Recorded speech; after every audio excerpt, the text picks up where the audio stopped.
Assalamualaikum warahmatullahi wabarakatuh. Kembali lagi kita bertemu dalam pembelajaran pendidikan agama Islam di kelas 3. Bahasan kali ini yaitu melanjutkan tentang pelajaran ke-7, yaitu perilaku tentram. Namun pada kali ini kita akan bahas tentang memohon pertolongan. Nah, tujuan pembelajarannya bisa diperhatikan di sini. Pentingnya berdoa mencontoh perilaku mohon pertolongan kepada Allah Subhanahu wa taala.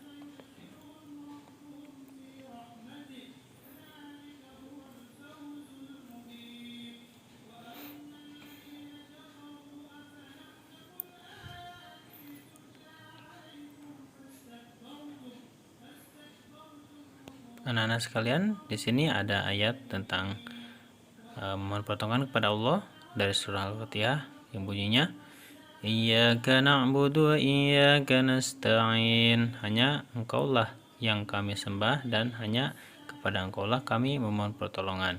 Surah Al-Fatihah, surah pertama dalam Al-Qur'an, ayat ke-5. Nah, jadi di sini bisa diperhatikan hanya kepada Allah ya kita memohon dan menyembah, ibadah dan memohon pertolongan kepada Allah.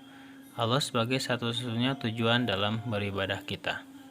Jadi ada kaitannya antara kita beriman kepada Allah dan memohon pertolongan. Allah Subhanahu wa taala memerintahkan hambanya memohon pertolongan hanya kepada Allah Subhanahu wa taala, tidak menduakan Allah. Hanya Allah satu-satunya yang wajib kita sembah dan kita memohon kepada Allah. Meskipun dalam realitanya Allah memberikan pertolongan lewat tangan hambanya yang lain.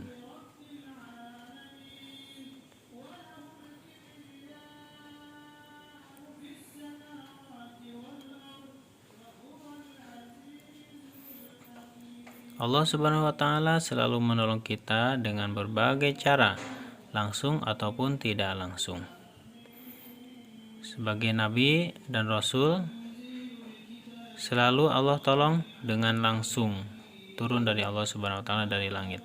Sementara kita tidak mungkin seperti nabi dan rasul. Kita ditolong oleh Allah lewat campur tangan makhluknya yang lainnya.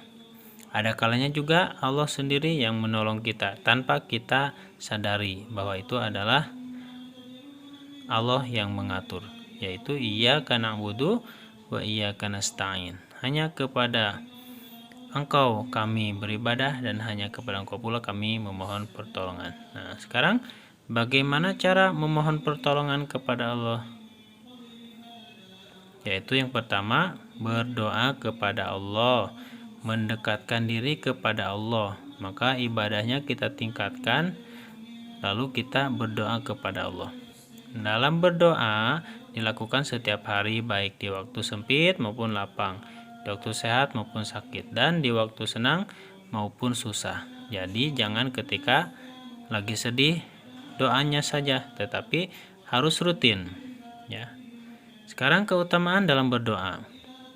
Allah SWT selalu menyertai hambanya yang berdoa kepada Allah. Wa idza sa'alaka ibadi anni fa inni qarib, kata Allah. Jika ada hambaku yang bertanya kepada engkau Muhammad, katakanlah aku dekat.